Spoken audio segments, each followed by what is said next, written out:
One tired boy is entering scene, and he says, "Play the best song in the world. Make me a fucking coffee."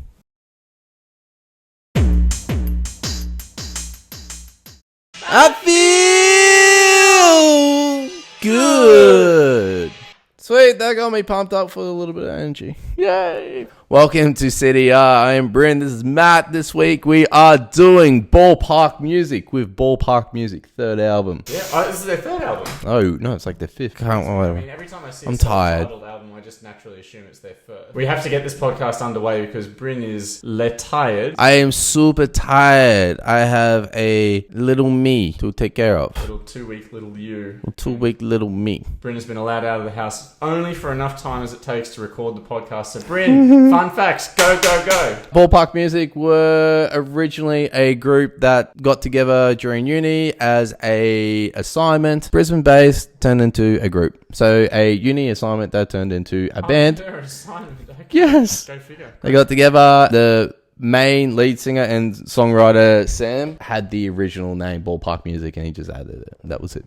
Oh, that's all I got. I didn't do much digging. Too busy. I am too busy. They've got side projects. Look it up at your own accord. Yes, please. Yes, please. You want us to do the research for you, you idiot? Yeah, coming through Triple J's, Unearth, and just missing out with their first album for number one album of the year, To Gautier, which also has one of my favorite tracks out on it from all of their songs, which is Alligator. But let's rip into it like a strong, hardcore bong.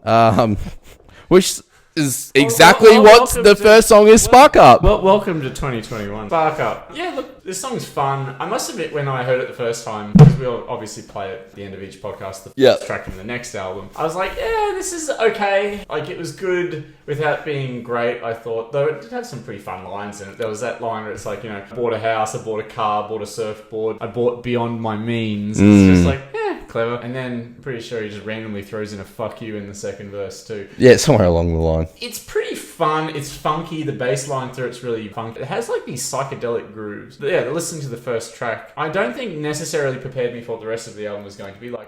For the better, actually. Most definitely. The rest of the album is, you'd find each song is different to the next, but at least somewhat of a connection. Yeah. I would say the themes that they've pulled out throughout all the track are fairly consistent. The tracks one-to-one don't get lost in the wash. Yep. So that is probably a really good selling point for the album, is the fact that each track feels individualized without not sounding like Ballpark Music. It feels really cohesive. And I must admit that, like, once I heard the next song, you know, Head Like a Sieve, I was like, all right. I would have thought the title would have got you straight away as well. Oh, yeah. I mean, a good title doesn't hurt. Just a good Aussie banter straight up. Yeah, but I wanted the fun. I wanted the upbeat track, right? And, like, Spark Up flirts with that a little bit, but Head Like a Sieve is basically that straight out. And the thing that I think hooks me in a little bit is they have, like, these really sweet group harmonies in the background, but they're singing, they're like, you know, I was lying to their face, and it's just this sweet little sound in the background. This is a great track. The only thing I probably wouldn't advise them to do again is that weird breakdown going into the second chorus where it's like just shudders.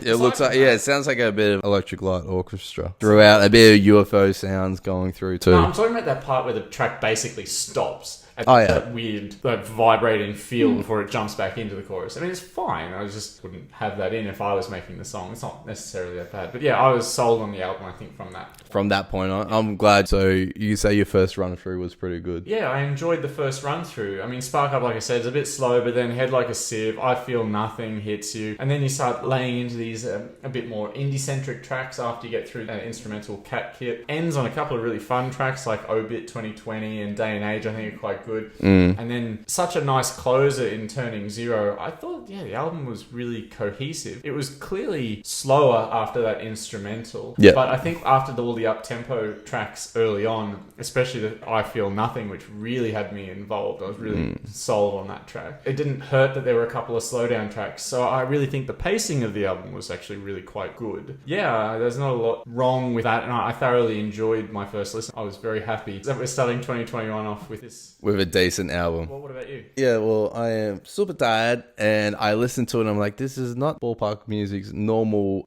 upbeat and more fun. Like, it is. Their previous two albums were very very, very fun and bouncy, almost very poppy. But super indie as well. So they haven't lost that indie. And I realized by the end of it, or even by the second time I went through, I was like, none of these songs are exactly the same. Although they are all indie and they do keep up. They just, you can tell the difference between all of them. And I like it that every song has almost like there's a section where one instrument has a breakout. Like even the keyboard, the drums. I mean, the drums really did pick up, and I loved it how they would just brought to the front a lot in it. Just drum rolls and shit. Yeah. How familiar with their music were you before this? Only the first 2 albums. Okay. And then I kind of dropped off because I stopped listening to Triple J. And then I didn't realize that they brought out, I think, another 2 after that. Well, it's funny. As soon as I listened to this album, have Triple J on in the background, it feels like every third song is a ballpark music track. Yeah. It comes on. I heard Head Like a Sieve, Day and Age several times, just listening. Yeah, around, yeah. But what I would say is, as the listens went on and on, it is probably less and less that holds me to listening to this album, I must say.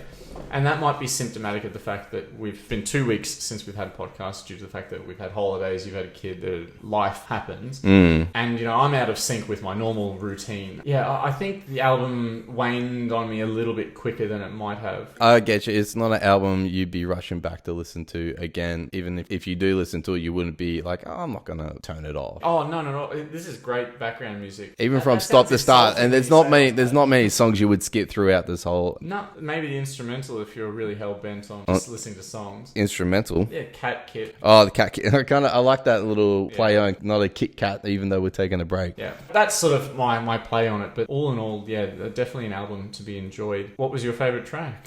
I know yours is I Feel Nothing. It absolutely is. I kept coming back to, I don't know what brought me to it, but Bedroom. Bedroom. Yeah. When I look at the lyrics and I'll listen to it, it's like, this is a kind of a fun, upbeat, modern version for the poetry of The Raven. Yeah, it had an aggression to it that probably is lacking in a lot of their other tracks. Yeah. With the assertiveness of the riff at the start. Dun, dun, dun, dun, dun, dun. Feels like it's in... Yeah, it grabs you. It really it pulls me in, and I was like, oh, this is going to be a bit different, a bit more fun. And it's like the moon came in. My bedroom. Yeah. And then like the funky verse riffs that play along with the singing of the lead. Yeah. Is interesting. It's a bit moody and dreamy. I thought it was pretty good. It's funny you say that actually, because I think I didn't necessarily like this track the first time I listened to it. Neither did I, but that's why I say I kept coming back to it. Because when I first listened to it, I couldn't write down anything except for this is like a dream and it's a bit moody. Yeah, there's birds and fucking a whole heap.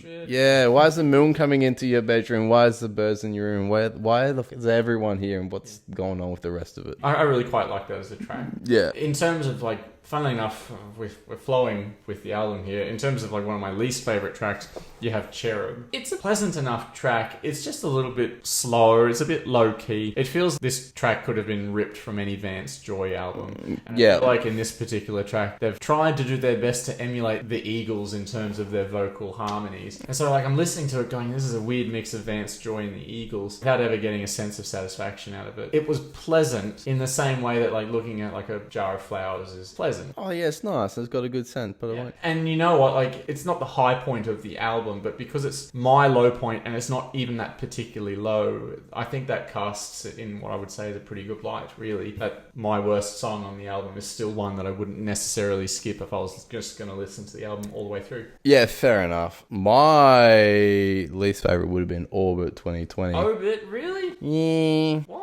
Yeah. This song sounds like it was straight out of dropped cut from one of the old Strokes albums, this one. I think when I got to when I was listening and reading, I was just like, I'm kind of over this. I grew fatigue on albums. Hey, I reckon what we're going to have to do after this, I'm going to have to do an Excel spreadsheet, chart your least favorite songs and their position in the albums. I reckon towards the end. Yeah. So I paid a little bit more attention to it when I went back, and I'm like, drums and a little bit of BB King, like, just the pickup and the keyboard's quirks were great in the harmonies. Synth piano. Yeah, cheesy synth. And I was just like, you know what? No, not touching my heartstrings. What about Day and Age? What did you make of that track?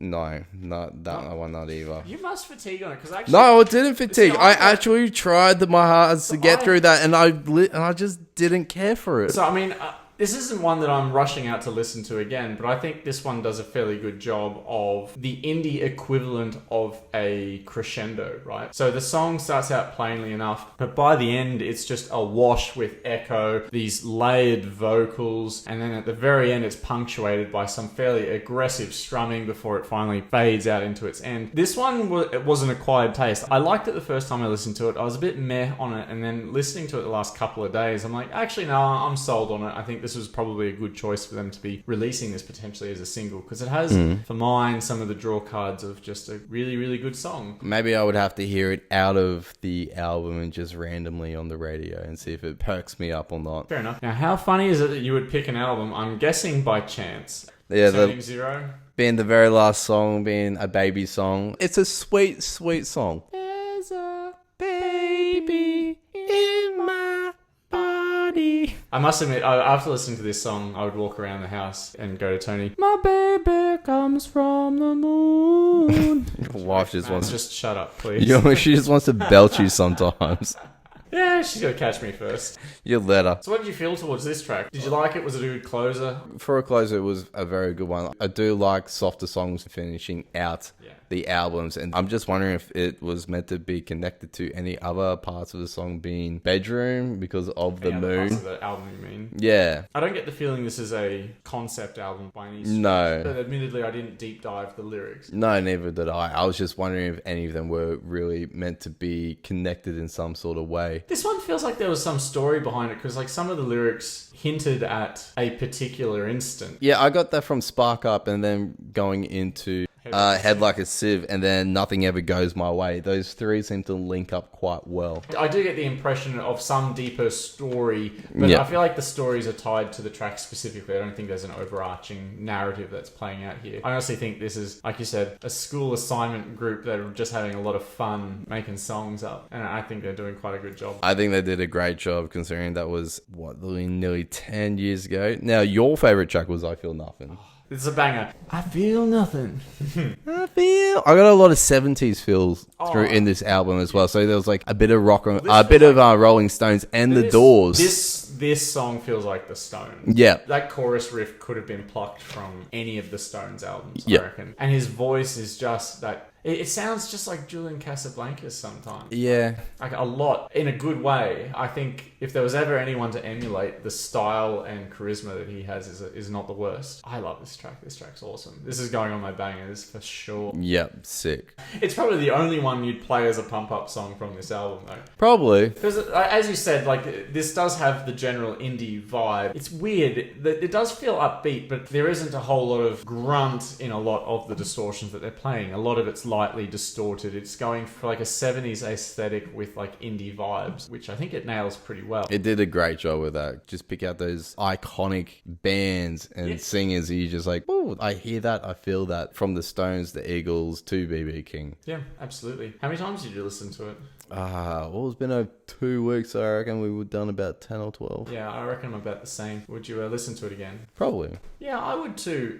Would you go back and listen to their previous albums? I'm encouraged to listen to them, especially if you say that they're even more upbeat than the previous albums. Yep, go to the first one. It's definitely my favourite. Okay, great.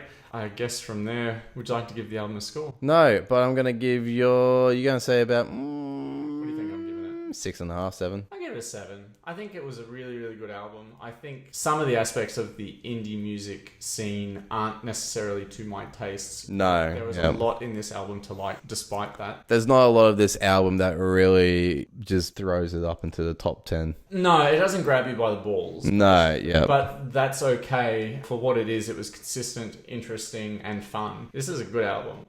This is just another coffee bean from the perfume store. I don't know if it's in that class, but it's not a bad album. This is a good way to start things off. Yeah, sick. I guess we better go on to next album. Now, you've inadvertently chosen an Aussie band to start. I did. I feel like I need to return serve. Yes. Yeah, okay. And I know that we skipped out on this one last year, so we're doing it now. We're going to listen to KG by King Gizzard and the Lizard Wizard. Oh, Get your shit. psychedelic hat on. We're going down... Fuck, yes. Down the hole, the rabbit hole. Always spark up. I wonder if we're going gonna like this album. King Gizzards and the Lizard Wizards is, can go either way. Yeah. But yeah, this has been Ballpark Music's Ballpark Music. Yeah. Definitely go listen to it. A whole lot of balls getting in your face. Love it. Alright, go to bed. Okay. Thank you. Anyway, goodbye. Bye.